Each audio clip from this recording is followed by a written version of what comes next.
Alright, in today's lesson, demonstration, whatever you want to call this, we're going to be talking about routines. Now, before we get into anything, I just want to go over three quick things. Routines in Robot Studio, there are three different types, or subprograms, if you want to call them. Routine, subprogram, whatever you want to call it. There are three types. There are procedures. They do not return a value and are used in the context of instructions. There are functions which return a value of a specific type and are used in the context of expressions, so kind of doing like math operations and things like that. And then there are trap routines which provide a means of dealing with interrupts. A trap routine can be associated with a specific interrupt, and then if that particular interrupt occurs at a later stage, will automatically be executed. A trap routine can never be explicitly called from the program. So, for our purposes of this little demonstration lesson today, we're going to be dealing with procedures because we don't care about getting anything back. What we care about is just writing code that we can use over and over and over again, trying to simplify your guys' life. To start, we need to make sure that our robot is in manual mode, which we can see by looking at our operating mode over here that we are in manual mode. We are not enabled right now. We can do that. However, that doesn't really matter. To be modifying the program on the Robot Studio, we have to be in manual mode. Now we can go back to our teach pendant and we can go to our program editor. Alright. Now right now if we look at my code, I've got a whole bunch of targets up here which aren't super relevant to what we're doing right this moment. They have their locations for where the blocks are in the simulation. So those wonderful blocks that we have going on back here. Alright, so that's all I've got going on in my code right now. Alright, we've got my main process and we have my end process, and I just have a move offset block 1. Alright, so we'll come back to that in a minute. So, to create a new routine, we're going to do is in the top gray bar, it says Tasks and Programs, Modules, Routines. We're going to go ahead and click on the Routines button. And that brings up all the routines that are currently in our program, which is main. Alright. Main routine is the one that every program must have because this is where the program starts running. We're going to go ahead and create a new one, so we can do that by clicking File in the gray bar on the bottom left-hand side, and then we can say New Routine. And this brings up our routine declaration. So here's where we're going to tell it everything about the routine that we need to know. So here we have routine. We're going to go ahead and change that. We're going to call this pick place. Shift pick. Place. Alright. I tried to do pick end place with the little amber sign in between them earlier and didn't like that, so I'm just going to go pick place. You can do whatever you like for your routine name. So we're going to say OK. Type procedure, that is what we're sticking with. Again, remember, procedures don't have a value output. Functions do have a value output, and traps are used for dealing with interrupts. So our purpose is today, procedure is what we want. Parameters. Now, we are doing a pick and place operation just like we did in DoBots in class. All right. And for that means we need to give it two pieces of information. Where is the pickup location? Where is the drop-off location? And I'm going to add a third option into this, and we're going to tell it how high to go above those each time. So I'm going to throw a little bit of a curveball at you guys compared to what we did in class. So we're going to click the three dots to the left.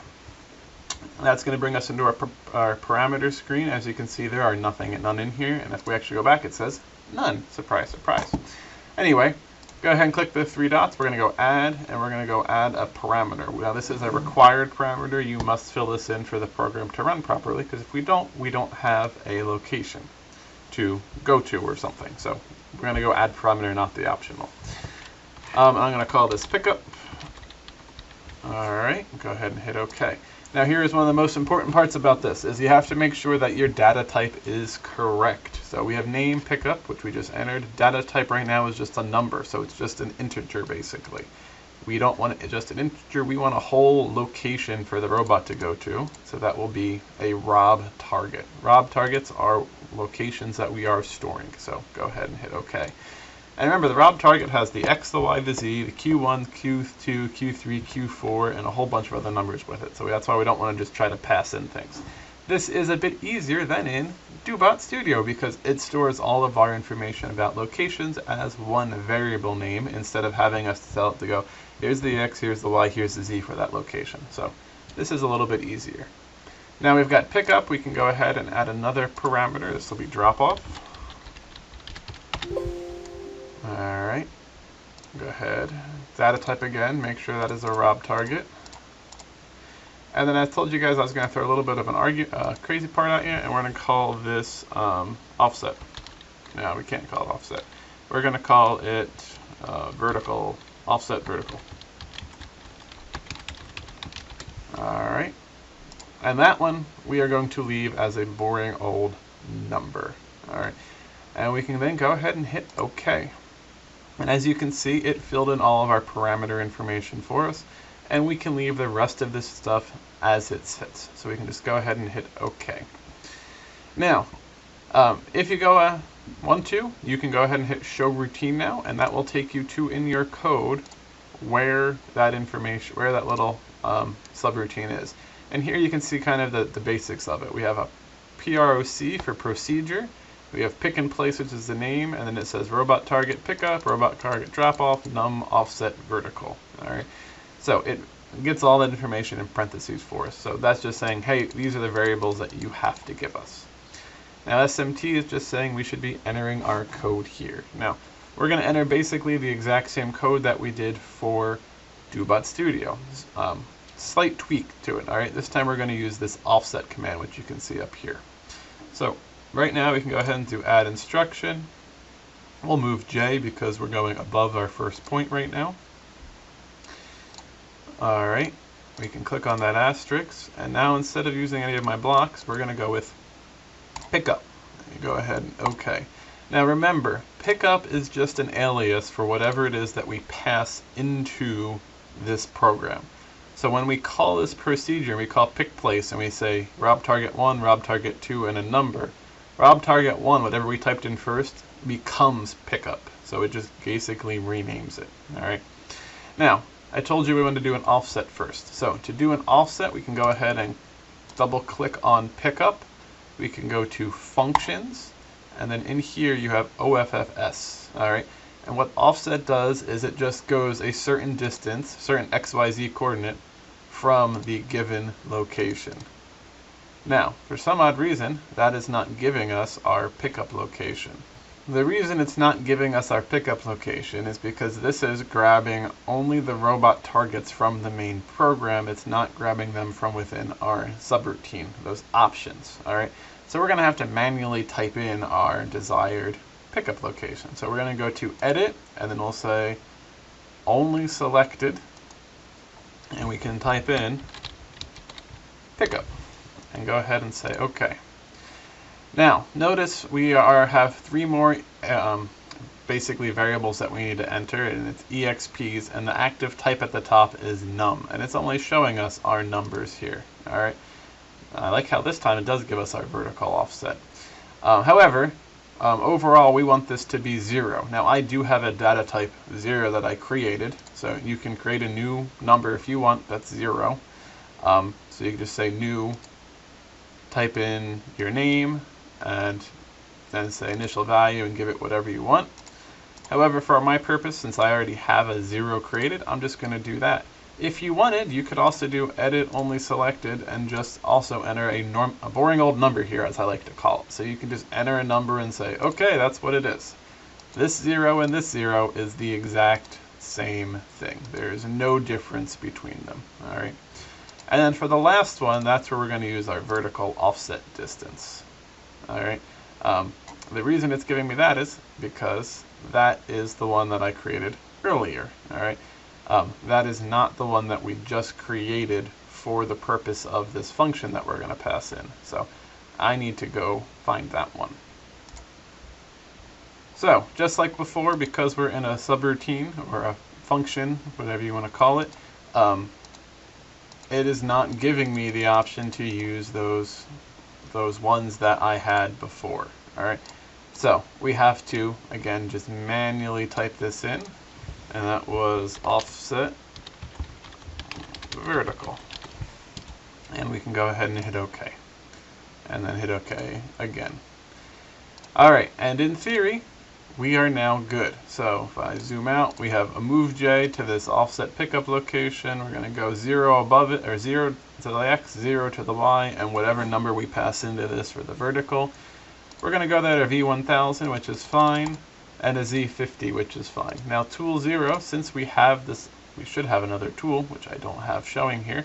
We're just going to stick with tool 0 for right now.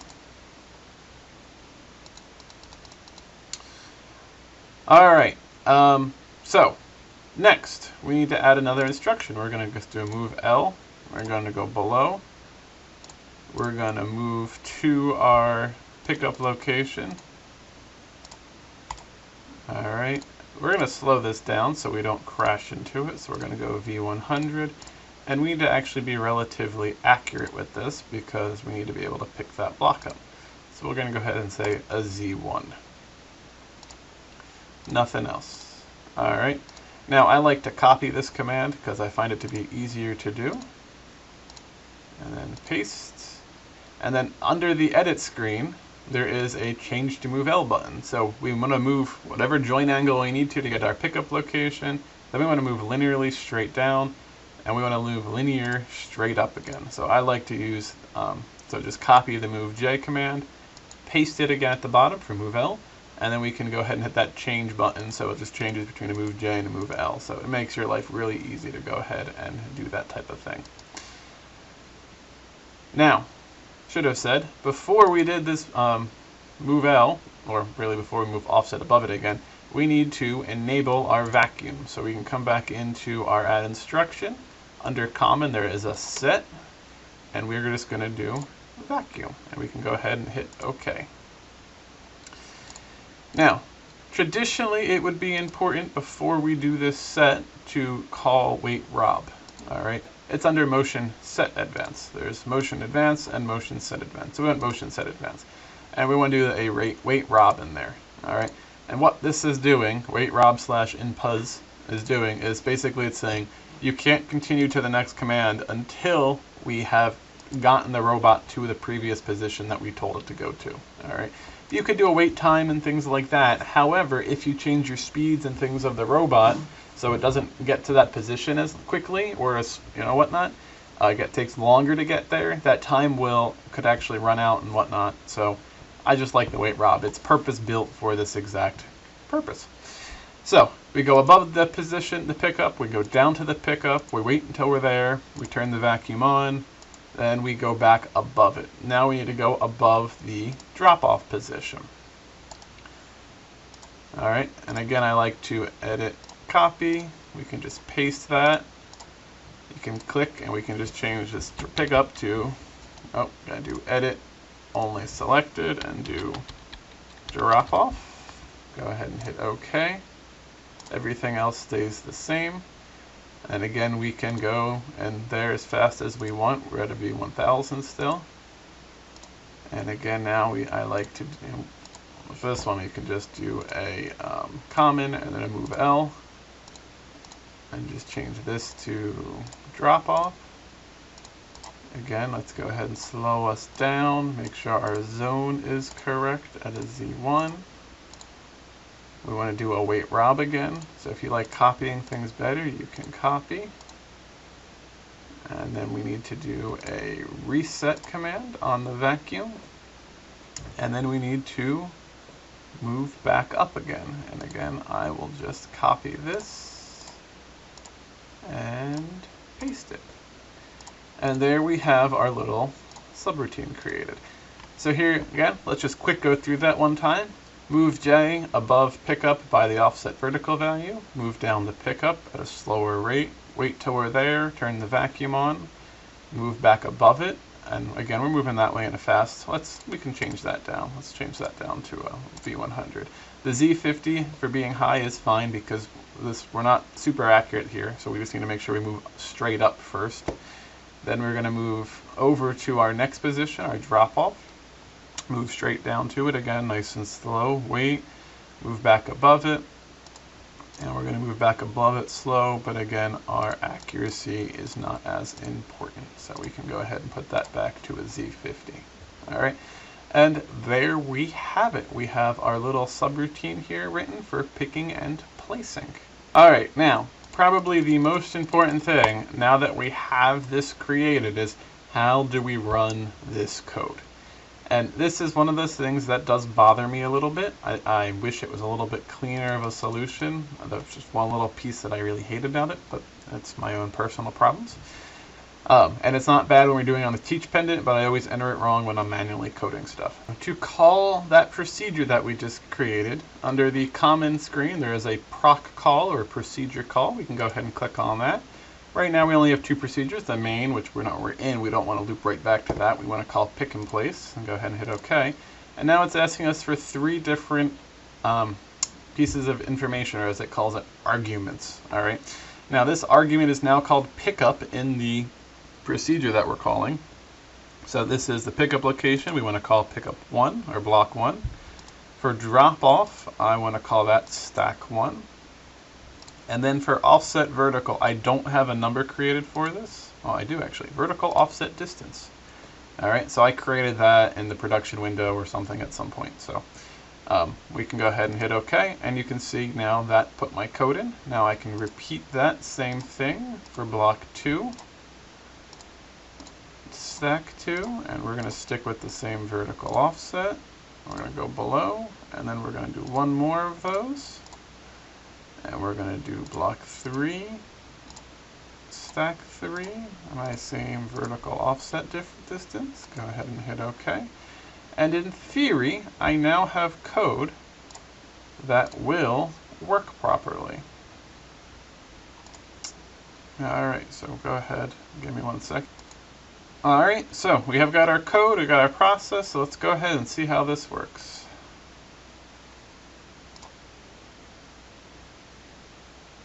Of course. Alright. Let's go ahead and see how this works.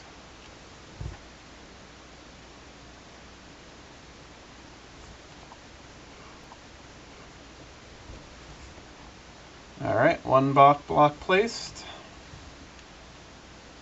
Going back for the second.